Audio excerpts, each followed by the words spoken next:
ક્યારેક ક્યારેક શું શાક બનાવવું ને ખ્યાલ જ ન આવે. ચાલો ત્યારે આ શાક બનાવજો.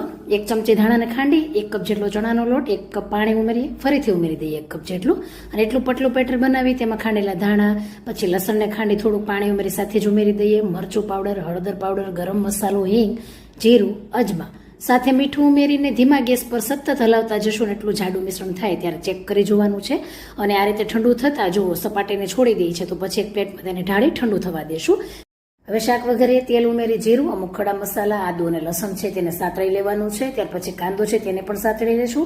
પછી એક બાઉલમાં હળદર પાવડર, કશ્મીરી મરચું, તીખું મરચું, ધાણા જીરું, હિંગ ઉમેરશું, ગરમ મસાલો, મીઠું અને તેમાં પાણી ઉમેરી જાડી પેસ્ટ બનાવી સાથે ઉમેરી દઈએ. થોડું પાણી પણ ઉમેરશું, દહીં ઉમેરશું, બધું મિક્સ કરી લઈએ. ત્યાર પછી 1 કપ જેટલું પાણી ઉમેરી તેને ઉકળવા દઈએ. અને ત્યાં સુધીમાં જોઈએ તો બેસન એકદમ ઠંડુ થઈ ગયું છે અને બહુ જ ટેસ્ટી અને સોફ્ટ બન્યું છે. થોડું ઘટ થાય ત્યાં સુધી તેને ધીમા ગેસ પર કૂક કરીએ. તો મારવાડી પિત્તોળની સબ્જી છે, ટ્રાય કરજો.